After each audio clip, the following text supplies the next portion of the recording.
Gracias. Buenos días a todos los que se conectan a esta plataforma. Muchas gracias por la invitación.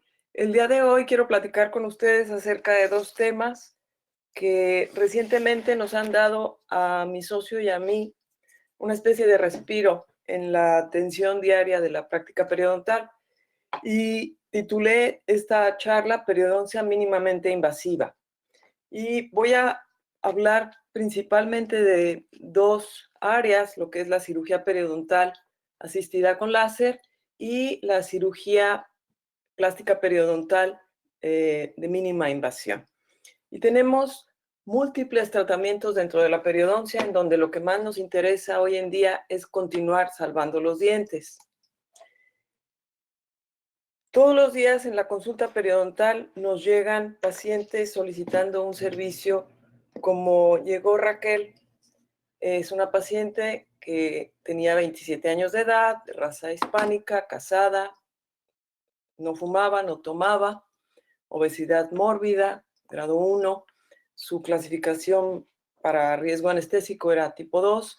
Y la queja principal, o por lo que acude con nosotros, es porque había perdido algunos dientes, se estaban abriendo espacios en los dientes de adelante, ella notaba el espacio entre el lateral y el canino principalmente, y pensó que en vez de estar perdiendo los dientes poco a poco, mejor se quitaba todos los dientes remanentes y se colocaba, si era posible, una dentadura implantosoportada.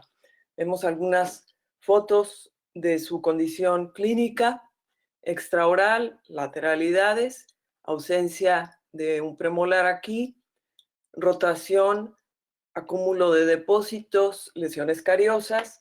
Algunas áreas de su boca se mantenían intactas desde el punto de vista de lesiones cariosas y de problema periodontal, espaciamiento, desgaste, también presentaba hábito de lengua, las vistas palatinas y linguales de ambas arcadas, acumulación de depósitos, no era una gran acumuladora de depósitos, hacía su higiene lo mejor que podía, no cepillaba algunas áreas por sensibilidad, y aquí es como que fue primero, ¿no? Si el huevo o la gallina, porque se dejan de cepillar, porque llegan a esta situación. La evaluación periodontal, encontramos que tenía o que se iban a extraer 12 dientes en total, y ahora menciono por qué. El sangrado al sondeo existía en un 80%, profundidades de bolsa de 2 a 9 milímetros, pérdida de inserción clínica de 1 a 5 milímetros. Estas barras azules son áreas de recesión, presencia de bifurcaciones de todos tipos, 1, 2 y 3, y movilidad también en diversos grados. Radiográficamente, vemos que hay una pérdida ósea irregular, predominando la pérdida ósea vertical, algunos dientes flotadores. La pérdida ósea se encontraba entre el tercio medio y sobrepasaba en algunos dientes al tercio apical, y iba desde un 10% hasta un 100%. Esta escalera la coloco yo para medir si la pérdida ósea está en el tercio coronal, en el tercio medio o en el tercio apical. Y entonces nosotros clasificamos a esta paciente dentro de un estadio 4, porque hay una pérdida de inserción promedio mayor de 5 milímetros. La severidad de la pérdida ósea se extiende del tercio medio al tercio apical. Se van a perder más de 5 dientes, por eso mencionaba que eran 12. El tratamiento no nada más es un tratamiento periodontal, es un tratamiento multidisciplinario, en donde habrá una disfunción masticatoria al perder la mayor parte de las piezas posteriores de la arcada superior, un trauma oclusal agregado, defectos remanentes en el reborde post-extracción. Era un patrón generalizado. Para saber qué grado de progresión tiene esta paciente, es una paciente joven. Antes hablábamos de periodontitis crónicas y agresivas, hoy en día tomamos la clasificación oncológica, en donde estratificamos el problema periodontal por estadios y por grados de progresión, si es una progresión lenta, moderada o severa. Por default, casi todos los pacientes entran en una progresión moderada, en donde ya sabemos hoy en día que se va a perder en promedio 1 milímetro por cada década de vida del paciente. En el caso de esta chica, como se saca este coeficiente es dividiendo el promedio de la pérdida ósea por la edad del paciente, lo que nos arroja un número que en esta tabla vemos que está arriba del 1%, que corresponde a una progresión rápida. Anteriormente la pudiéramos haber clasificado como una periodontitis agresiva de rápida avance. La destrucción excede las expectativas de acuerdo al depósito del biofilm, la cantidad de agresión local. No tiene modificador aparente, puesto que no fuma, pero por su sobrepeso es muy probable que en pocos años esta paciente, si no modifica sus hábitos, desarrolle el síndrome metabólico, en donde la hemoglobina glucosilada va a estar elevada. Entonces la clasificamos con fin de darle nombre a la enfermedad como una periodontitis estadio 4, grado de progresión C, el grado más rápido de progresión de no hacer una terapia periodontal. Y nos preguntamos, bueno, ¿qué hacemos en estos casos tan severos en donde los pacientes quieren un tratamiento para conservar la mayor parte de los dientes en la medida que sea posible o quieren deshacerse completamente del problema porque les han mencionado que el tratamiento periodontal es doloroso, largo, costoso y que de todas maneras eventualmente se siguen perdiendo dientes? Sabemos, primero que nada, que necesitamos estabilizar la condición periodontal. Dependiendo de las profundidades de bolsa, trabajamos en zonas seguras cuando tenemos surcos menores a 3, sin sangrado. Preventivo cuando empezamos a ver surcos que aumentan a 4, a 5, en donde decidimos que hay que actuar y no dejar simplemente que el dentista general continúe con tratamiento no preventivo, es en bolsas de 5 y 6, y bolsas mayores, pues ya hay riesgo de pérdida dental. Y el pronóstico no nada más es un pronóstico periodontal para darle un tratamiento al paciente, necesitamos saber qué pronóstico restaurador tenemos, qué pronóstico endodóntico y qué pronóstico de llevar este paciente a un plano oclusal y funcional adecuado. Por lo tanto, hacemos una matriz en donde incorporamos estas 4 áreas para darle un pronóstico global al paciente de lo que podemos ofrecerle, un pronóstico a corto, a mediano y a largo plazo. Y entonces nos encontramos hasta en una disyuntiva: ¿qué tratamiento podemos ofrecerle a este tipo de pacientes? Podemos ofrecer un tratamiento quirúrgico periodontal convencional o podemos ofrecer un tratamiento de mínima invasión asistido por láser. Esto ha incrementado la aceptación de los pacientes al tratamiento porque no se ven tan amenazados con un tratamiento quirúrgico convencional. El láser les suena un poco holístico, un poco innovador. Y entonces clasificamos al tratamiento periodontal de mínima invasión, que puede ser una cirugía de eliminación parcial o total de bolsas resectiva, una cirugía regenerativa para tratar de recuperar parte del periodonto perdido, o una cirugía asistida por láser denominada LANAP. Y tenemos casos tan antiguos como esta paciente que tenía un defecto, la endodoncia ya tenía tiempo de haberse realizado, un defecto óseo periodontal. Se trató con una técnica regenerativa, un autoinjerto óseo, y 19 años después vemos que presenta una situación estable. En casos tan avanzados, el riesgo de hacer tratamientos periodontales convencionales es que al debridar nosotros vamos a tener una contracción exagerada de los tejidos al hacer tratamiento en la fase inicial, al hacer un tratamiento quirúrgico, sea con una cirugía muy conservadora tipo ENAP modificado, Whitman modificado, que son cirugías colgajos que nada más nos dan acceso a limpiar la raíz, y ligera modificación del defecto óseo para mejor aproximación de los colgajos y que el paciente pueda tener una higiene oral. Estos procedimientos, sobre todo el ENAP y el ENAP modificado, estuvieron diseñados para casos muy severos o casos muy incipientes, bolsas muy poco profundas, 3, 4 milímetros. El ENAP era una incisión desarrollado por el doctor Yurna era una incisión en donde lo que se deseaba era remover el epitelio sulcular que estaba ulcerado, dejando el grueso del tejido conectivo. Nos íbamos a la base de la bolsa y después, a golpes de cureta, se trataba de eliminar el tejido crónico inflamatorio de la pared de la bolsa, buscando, después de eliminar las toxinas de la superficie radicular, que hubiera una nueva inserción de los tejidos o una reinserción. Esto se modificó. El ENAP modificado lo que hace es que eliminamos también la adherencia epitelial y hacemos la incisión dirigida más a la cresta ósea. Esto funcionaba, pero nos dejaba con defectos residuales, las bolsas volvían a aparecer y en casos de profundidades o de pérdida ósea significativa no teníamos acceso por el instrumental que utilizábamos, no teníamos visibilidad, estábamos trabajando literalmente a ciegas. Entonces surge un procedimiento asistido por láser denominado LANAP porque es una modificación del ENAP. Las siglas en inglés son Laser Assisted New Attachment Procedure o procedimiento excisional de nueva inserción asistido por láser.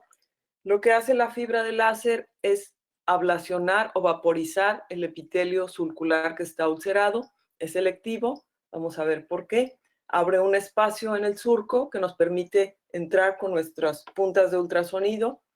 Las puntas de ultrasonido son las convencionales para ultrasonido piezoeléctrico, que bajan a la profundidad hasta donde nos permite. Esto, hay que recalcar, es un colgajo no quirúrgico, en donde lo que buscamos es no hacer un corte con una hoja de bisturí y no necesitar sutura para aproximar la herida o los labios de la herida.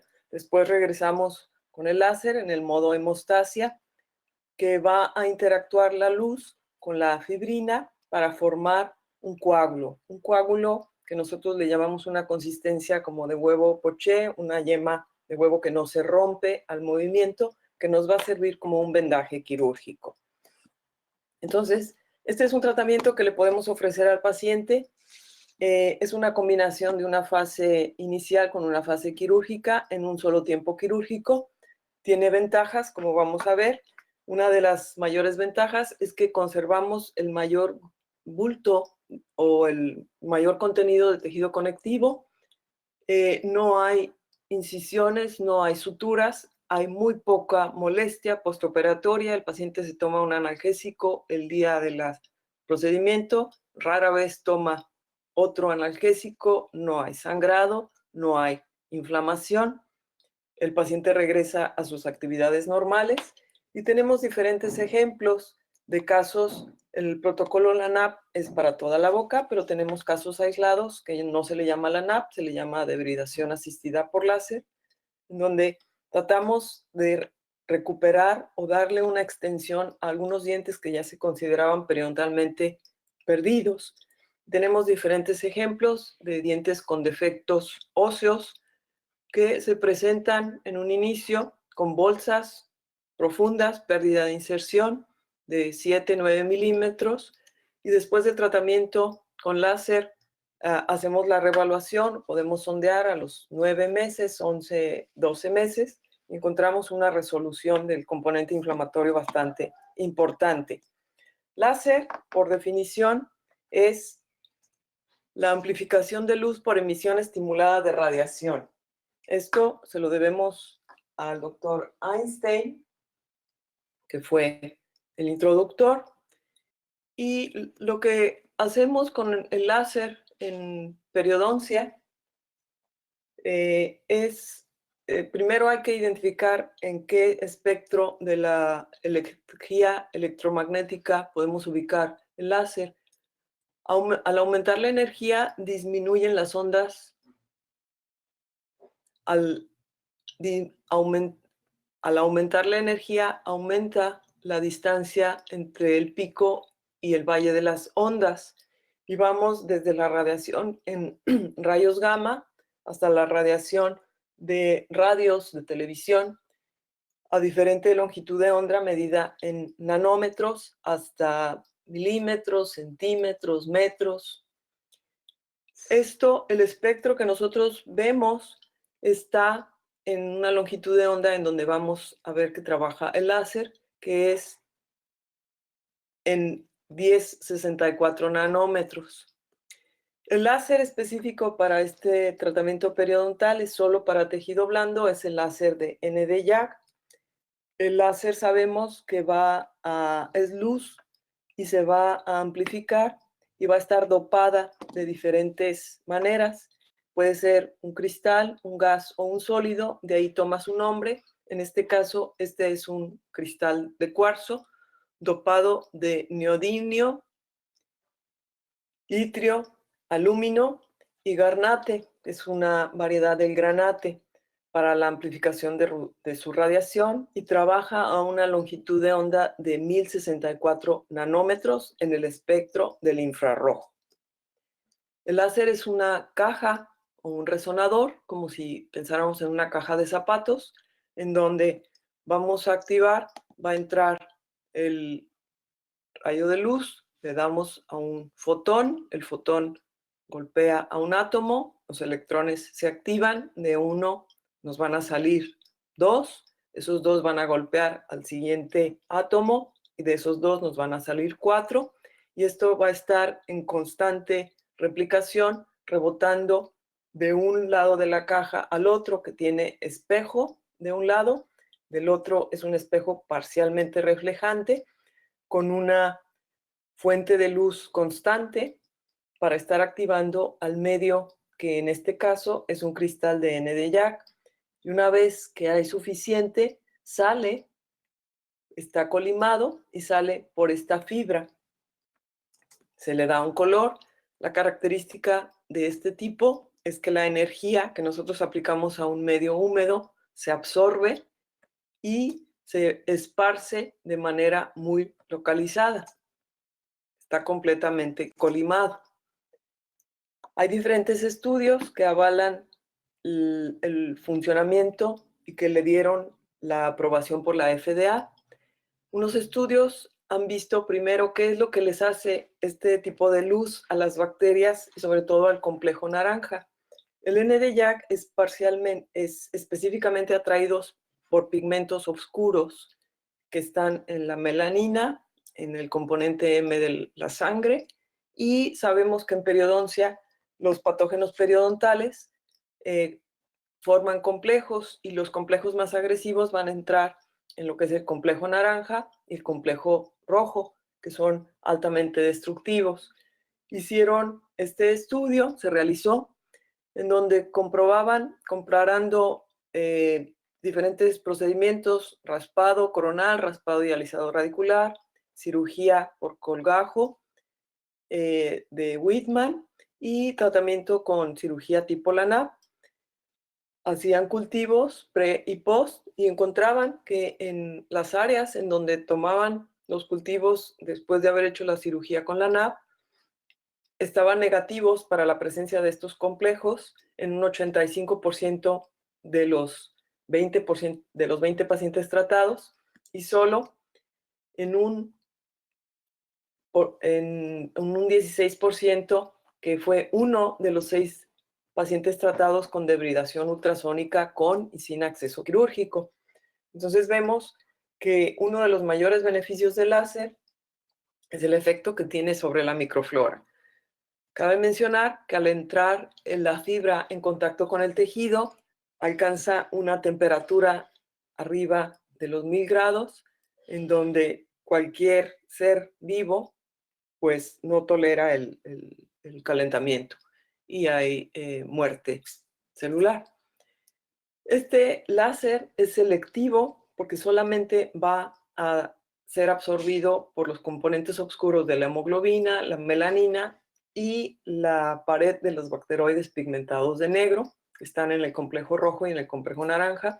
Es una luz que va pulsada, es intensa, hace picos muy altos de energía, en donde nosotros, al estar accionando el pedal, se oyen los disparos y son décimas, milésimas de segundo en los cuales alcanza el pico más alto la energía, se enfría el tejido en fracciones de segundo se vuelve a dar otro disparo y se alcanza a enfriar para protección del tejido. Es preciso, ya que no hay posibilidad de que la radiación se disipe, es colimada, como se había mencionado, se absorbe en pigmentos oscuros, penetra el tejido duro sin lastimarlo, solamente que dirijamos la punta del láser directamente a la superficie radicular o a una restauración, podemos crear una muesca si nos detenemos varios segundos y también va a interactuar con la fibrina formando el coágulo.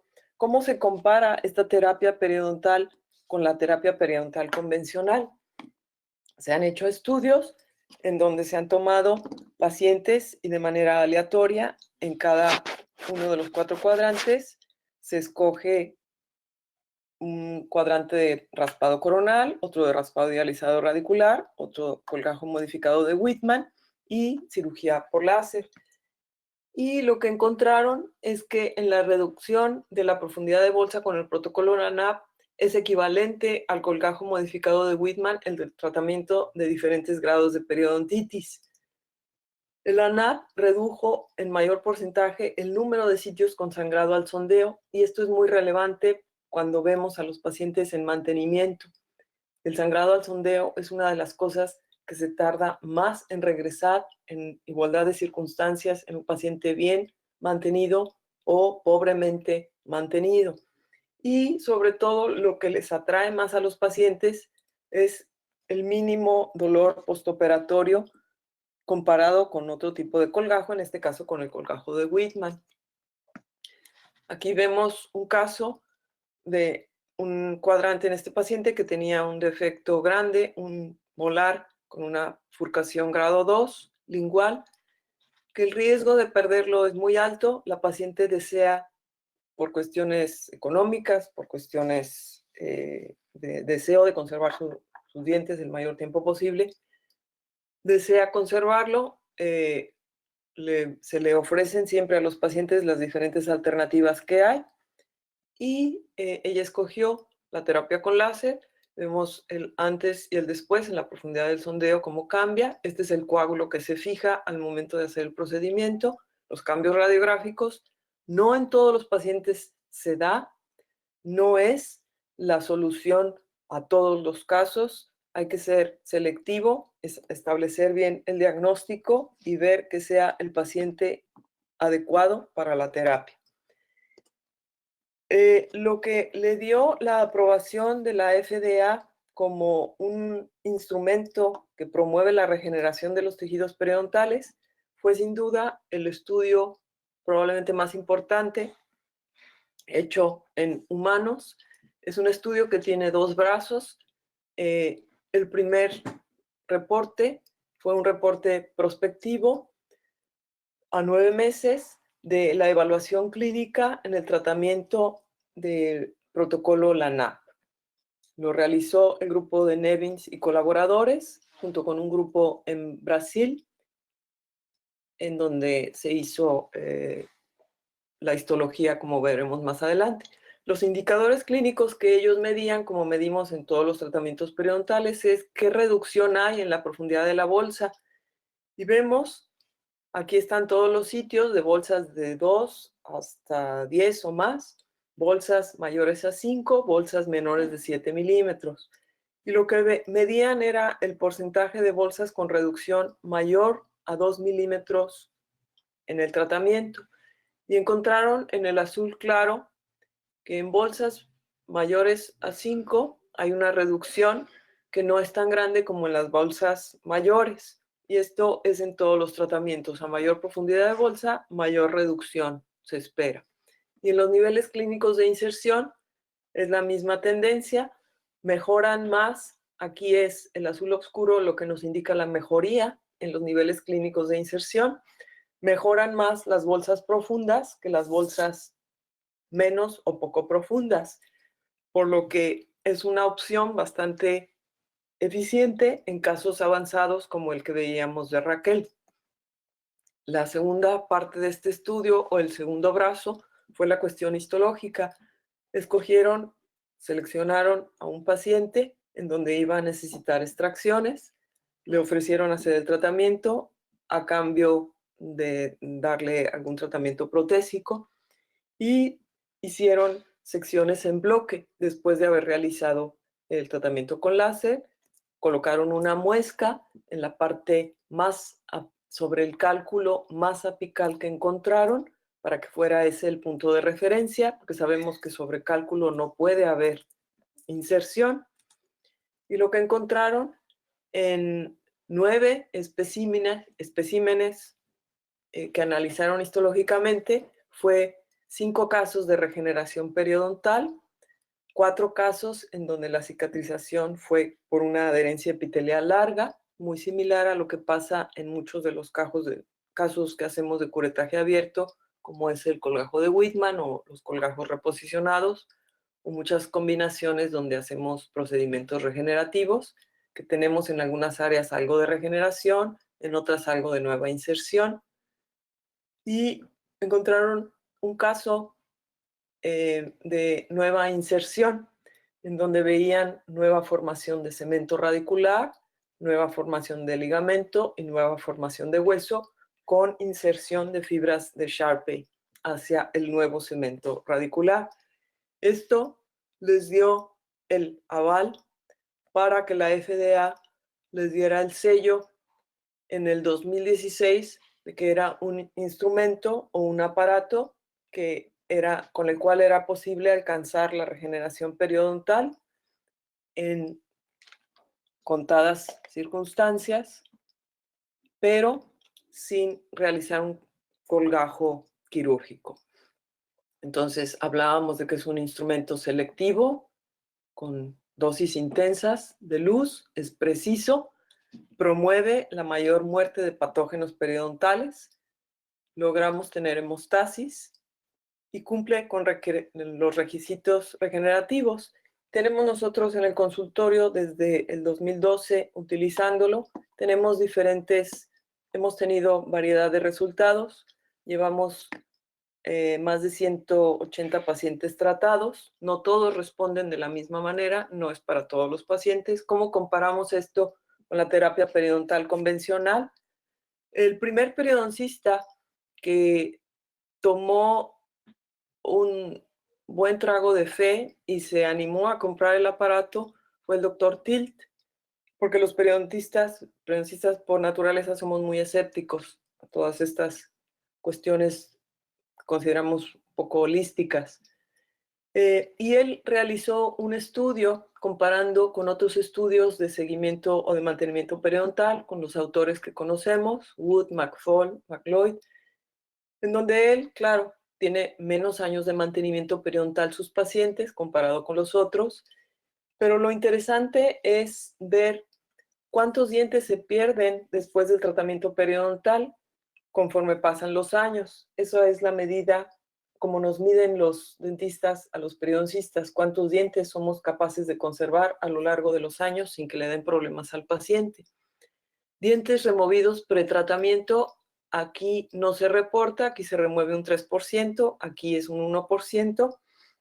El protocolo sí necesitamos hacer todo lo que es odontología, extracciones, endodoncias, control de caries, antes de iniciar el tratamiento con láser. Aquí se remueve un 1.5 de los dientes. Dientes perdidos durante el tratamiento, si comparamos el 3%, no es ni la mitad de lo que se pierde en los otros tratamientos convencionales, que podían ser colgajos apicales, cirugía ósea resectiva, por el tiempo en donde se hicieron estos estudios. El porcentaje o número de dientes perdidos por problema periodontal residual es un 1.7%, que es muy bajo comparado con los otros. ¿Y cuántos dientes pierde por paciente? Pierde menos de la mitad de un diente. Tenemos casos de dientes perdidos que el paciente pues dice es que yo no quisiera perder el central, aunque le ofrezcamos un implante maravilloso que lo está esperando del otro lado del espejo de opciones. El paciente muchas veces quiere intentar conservar los dientes. Y tenemos, claro, lesiones que son lesiones combinadas, no son lesiones puramente periodontales, pero ayuda sin duda el tratamiento asistido con láser después del tratamiento endodóntico. Otro hallazgo que encuentra el doctor Tilt es que comparado con los otros estudios de promedio de dientes perdidos, es demasiado bajo, perdidos por problema periodontal, comparado con todos los demás. Entonces, aunque él no tiene un número tan grande, porque apenas han sido 6 años de seguimiento, pues la tendencia es bastante marcada a una mejoría en general. Y vemos casos como el anterior de lesiones endoperio, vemos casos de lesiones puramente periodontales que reparan. No sabemos si es una reparación con una nueva adherencia epitelial larga, una nueva inserción o una regeneración, pero reparan y se estabilizan. Y cuando compara él cómo se comportan estos pacientes, si sigue habiendo un deterioro periodontal al pasar a la fase de mantenimiento sin habérsele hecho ningún otro tipo de tratamiento periodontal quirúrgico tradicional, vemos que Tilt supera a todos los demás autores en el número de pacientes bien mantenidos. El número de pacientes de bajada es un 10%, que es comparable con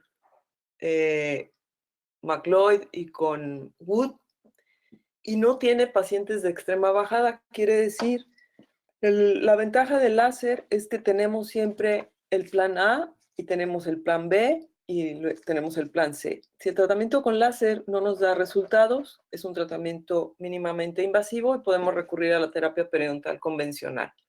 Lo primero que hacemos es, vamos a darle otra pasada de láser a ese sitio que sigue sangrando, sigue manifestando pérdida de inserción. Si vemos que no responde, tenemos la opción de la terapia periodontal quirúrgica convencional, colgajo abierto, regeneración o terapia receptiva. Y si no responde a eso, siempre vamos a tener tiempo para la extracción. Entonces tenemos casos de pacientes que por cuestiones médicas, por cuestiones ideológicas, por que quieren un tratamiento holístico. En la zona donde estamos nosotros en la frontera, vemos muchos pacientes que buscan tratamientos holísticos de diferentes tipos, oncológicos, estéticos y dentales. Entonces el láser encaja muy bien en este tipo de tratamiento. Lo podemos utilizar para rescatar en algunos casos implantes que están con problema de periimplantitis. El tratamiento se llama la PIP y funciona de la misma manera. Es menos la cantidad de energía que se debe de aplicar y hay que dejar enfriar el tejido a X número de joules que se van aplicando. No todos los implantes responden igual que los pacientes periodontales. El protocolo es anestesia, sondeo hasta hueso, porque necesitamos saber cuánta energía le vamos a aplicar a cada milímetro de la bolsa. Tenemos un tope. El primer paso es la ablación o la vaporización del epitelio ulcerado de la bolsa. El segundo es la instrumentación radicular con ultrasonido, instrumentos de mano de manera convencional. El siguiente paso es una especie de decorticación, si podemos, o de asegurarnos que hay una desinserción de las fibras supracrestales. Esto lo hacemos con una cureta muy afilada para producir mayor sangrado en la parte apical de la bolsa. Buscamos tener células no diferenciadas que al interactuar con la luz del ND-YAG se forme un coágulo con la fibrina, y buscamos que estas células indiferenciadas se diferencien y sea una reparación natural, sin introducir sustancias como amelogeninas o injertos o algún modificador radicular. Y un paso muy importante es un ajuste oclusal, en donde lo que nosotros tratamos es de quitarle la sobrecarga que muchos de los dientes con problema periodontal tienen porque se han movido de posición, porque están en interferencias. Entonces hacemos un ajuste para que el contacto sea muy leve. Nunca hemos tenido un caso ni de una restauración ni de un diente que se haya tenido que restaurar o cambiar la restauración existente por este ajuste. Ni hemos tenido casos, ni se han reportado casos de pacientes que entren en un tipo de disfunción por este ajuste.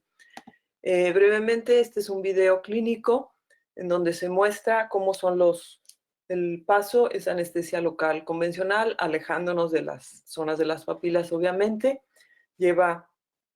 Se puede utilizar en el modo ablación, también tiene la opción de utilizarse en el modo diodo, que es cortar con un punzón caliente, muy similar a cómo se marcan a los animales, es una entrada y salida. Se puede utilizar para realizar biopsias excisionales, frenectomías, gingivectomías.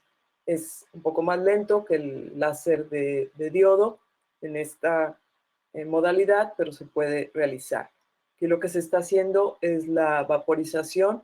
Como ustedes ven, es una especie de incisión para liberar, y esto nos va a empezar a reflejar las papilas. Como mencionaba, es un colgajo no quirúrgico. Esto es la pluma, es epitelio que se está removiendo con algo de tejido conectivo que no podemos no evitar traer. Una vez que se limpia todo el epitelio alrededor de toda la circunferencia del diente, vamos a introducir el ultrasonido de manera convencional, con irrigación bastante abundante. Podemos irrigar con agua o con clorhexidina. Y después terminamos la raíz, si hay necesidad, en las áreas de la línea cemento-esmalte, que muchas veces es donde encontramos remanente de cálculo, que no lo podemos eliminar, que lo alisamos. Y el último paso es la hemostasis o un vendaje quirúrgico, que es a otra intensidad de la cantidad de joules y el wattaje que se utiliza. Se mete la fibra hasta la base de la bolsa para lograr que se vaya formando el coágulo y se ve como una especie de ebullición del contenido sanguíneo. Tenemos diferentes casos, como se ve esta paciente con una pérdida severa. Ella no quería perder sus dientes, por lo menos no estaba preparada psicológicamente para eso. Aceptó una opción, que era el tratamiento con láser. El día del procedimiento generalmente se hacen medias bocas, el lado derecho, porque lleva un seguimiento, un postoperatorio, cuidado. Los cuidados postoperatorios son un poco particulares, en que no pueden cepillar, no pueden masticar, dieta blanda, solamente clorhexidina. La vemos a la semana. Esto es como se ve el coágulo, que no deben de disrumpir con el cepillado. Se necrosa como cuando perdemos márgenes gingivales con injertos. Se pone blanco, luego se pone gris, luego de repente se esfacela y desaparece. La semana postoperatoria, esto está también contaminado con biofilm del paciente.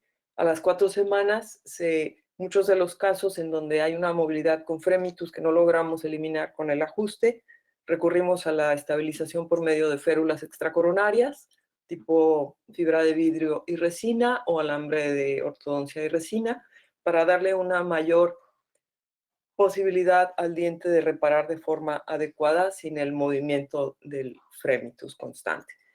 Algo que debemos remarcar es que las papilas se mantienen. Al principio sí vamos a ver una contracción de la punta de la papila, pero eventualmente la papila recupera la forma triangular, que es algo que nos ayuda mucho en la parte de la estética.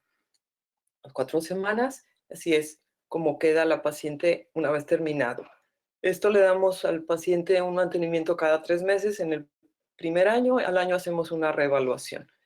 Muchos de los pacientes que vemos los vamos a pasar a un tratamiento ortodóntico para recuperar la posición y la función.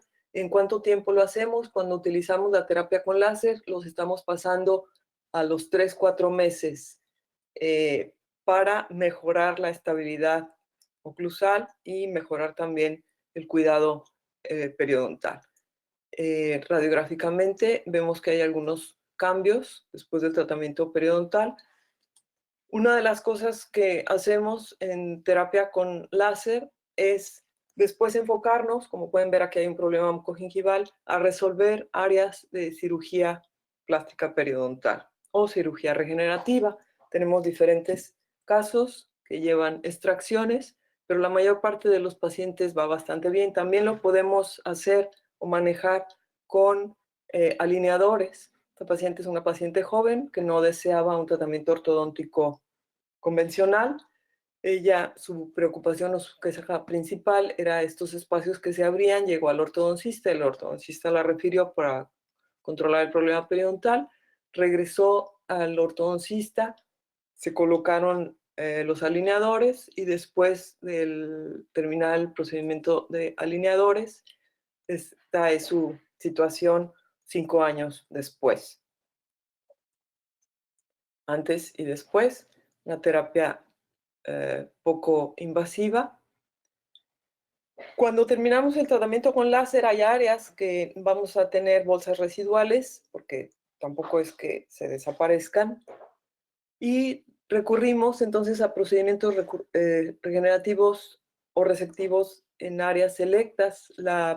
Una de estos ejemplos es la técnica del muro, en donde vamos a reparar defectos de este tipo entre lateral y canino, tratando de lograr una regeneración. La técnica del muro nos habla el doctor Shukeli, en donde se hace una conservación de la papila, se saca todo el componente supraperióstico hacia vestibular. Vamos a utilizar un injerto de tejido conectivo que nos va a servir de pared o de muro.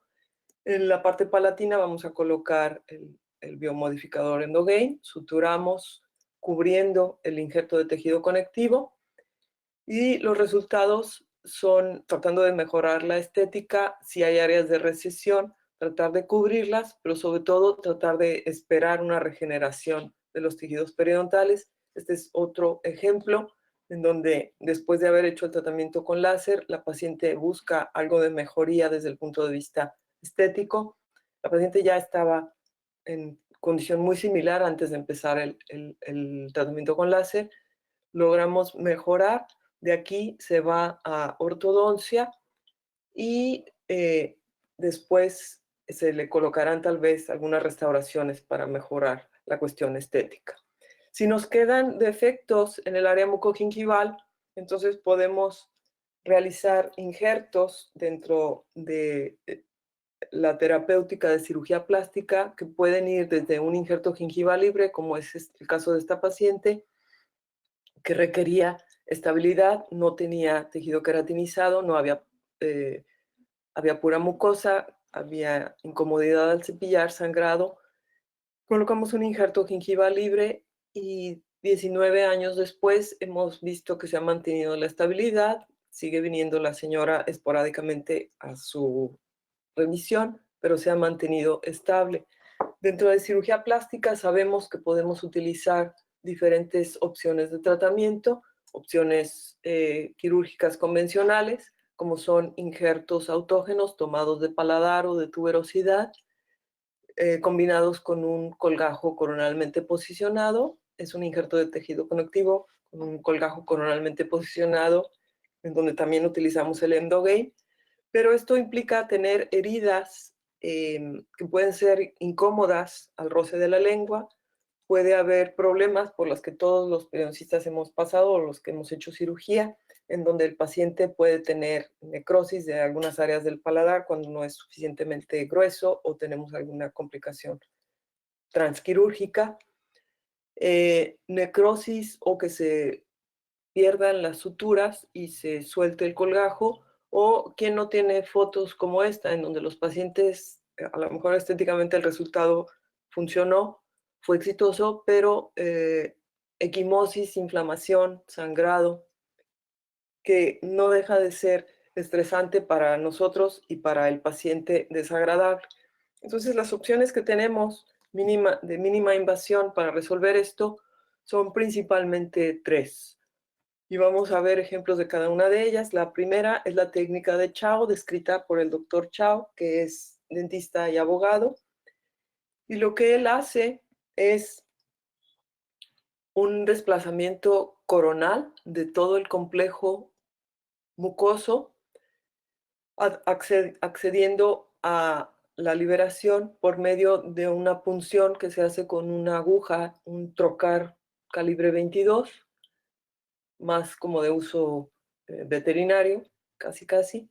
Se hace una punción, hay que seleccionar el área en donde se va a hacer la perforación o el pinhole, y a través de esa perforación se introducen unos bisturís específicos que lo que vamos a hacer es elevar el colgajo desde apical, soltando las inserciones musculares, extendiendo las inserciones musculares a través de manteniendo la presión y moviéndonos lentamente de apical a coronal. Hay una serie de instrumentos que se van introduciendo hacia mesial, hacia distal, hacia coronal y por último entre las papilas, que vamos a levantar el componente supraperióstico, siempre manteniéndonos en contacto con el hueso. Una vez que ya soltamos, lo que va a ocupar este espacio pues es un coágulo, pero como queremos algo que le dé más consistencia, vamos a introducir, en este caso, rollos de membrana colágena nativa, unos rollitos, y se van a empacar en las áreas interproximales dándosele peso como si fuera similar a los pañales de los niños cuando están mojados que cuelgan. Lo que queremos es que por gravedad el tejido caiga. Aquí no lleva suturas, simplemente se cierra esto por sí solo o se puede poner una gota de perioacril. ¿Cómo se compara? ¿Qué resultados tiene?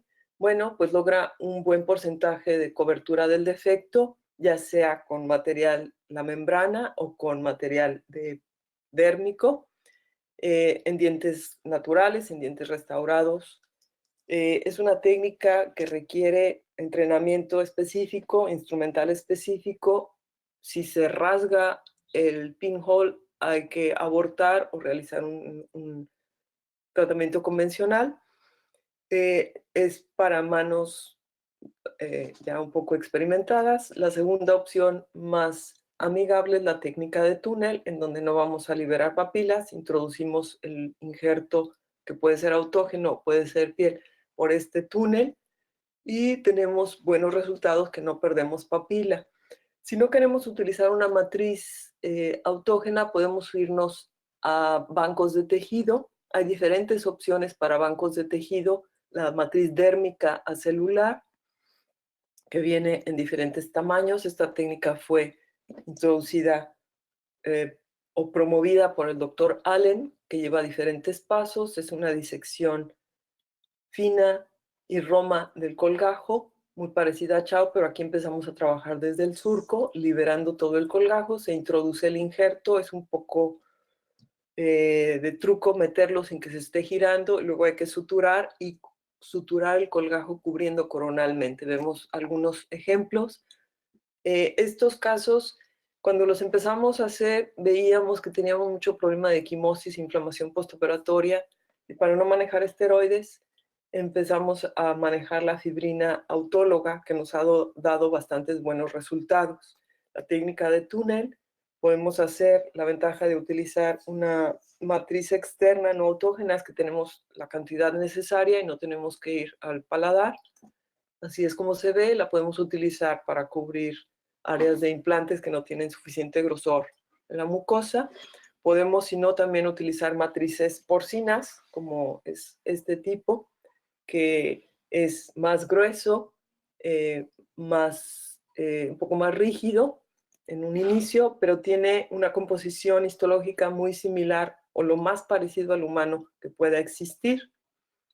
Es mejor siempre un colgajo. Para colocar una de estas matrices necesitamos menos experiencia, los resultados son más predecibles, no necesitamos una curva de aprendizaje tan grande, no necesitamos un instrumental específico, porque el túnel tiene cierta limitante, por lo que nos hemos ido a otra técnica que es un poco más flexible para poder introducir por ese espacio, ese túnel, el material que queremos, sea piel, sea tejido conectivo, sea una matriz.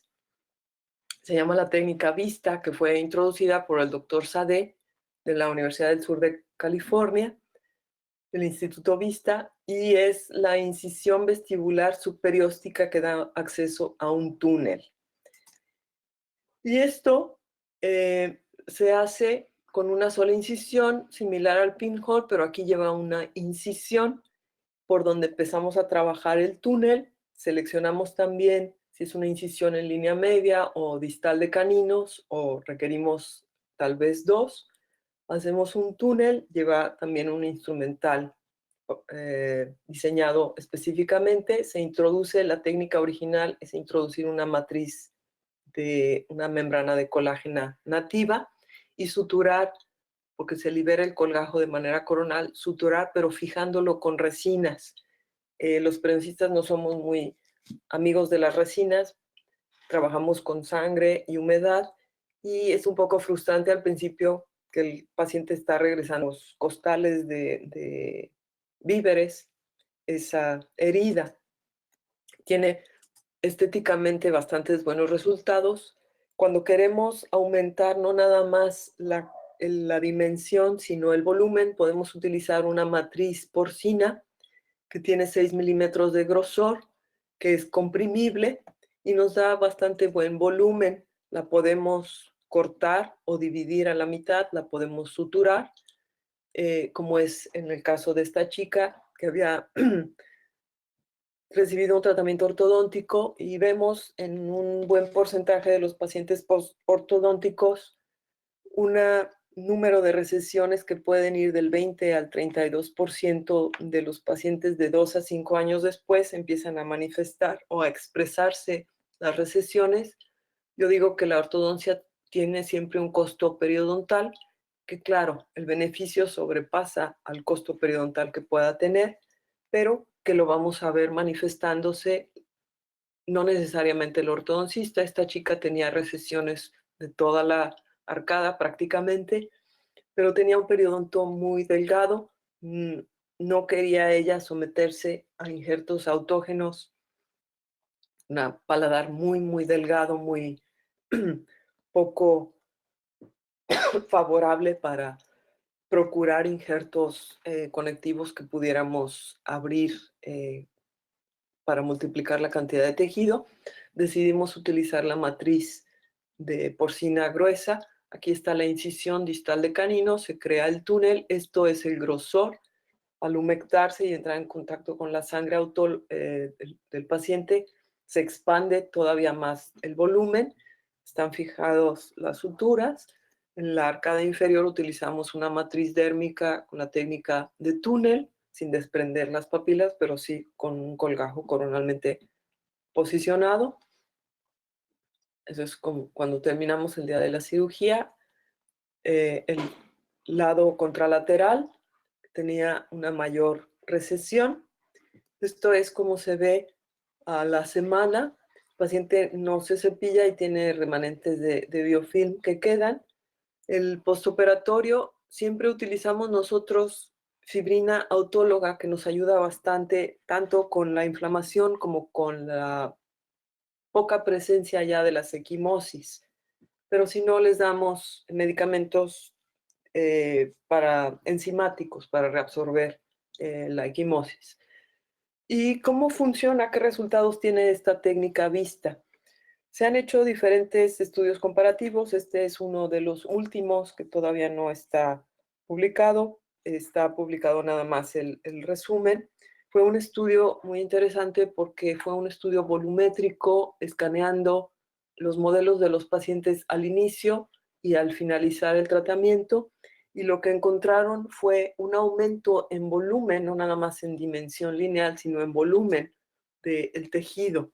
Esto fue realizado con injertos de tejido conectivo.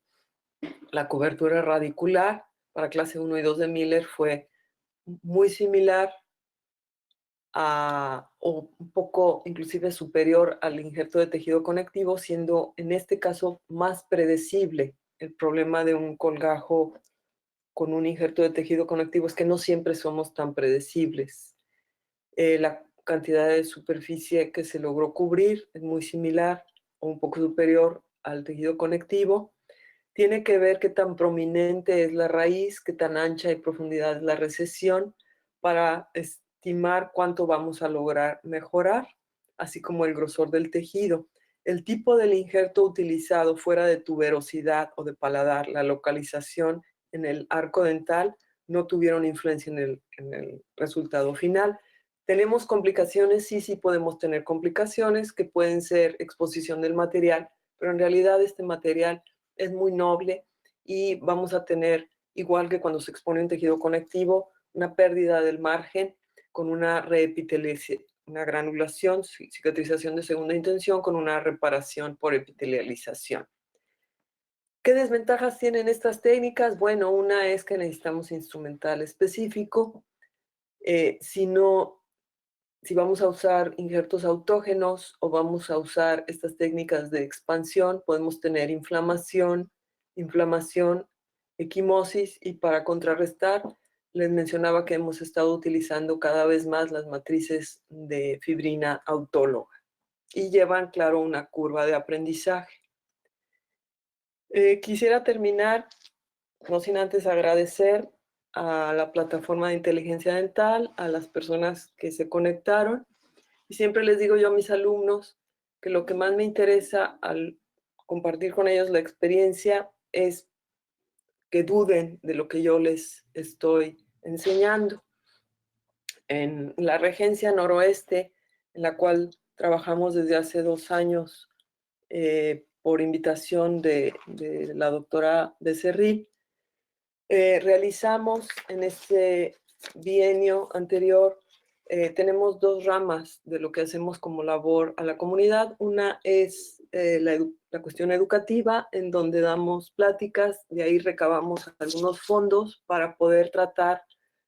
Nos enfocamos en los niños y se lograron proporcionar 673 tratamientos dentales en 2 brigadas en la Universidad Autónoma de Baja California, agradeciendo a la directora, a la doctora Aide Gómez Llanos y a la doctora Mónica Salcido, ontopediatra, que nos ayuda con los muchachos de pregrado, los estudiantes de posgrado, a poderles ofrecer un servicio a los niños de prevención para tratar de evitar llegar a problemas más serios.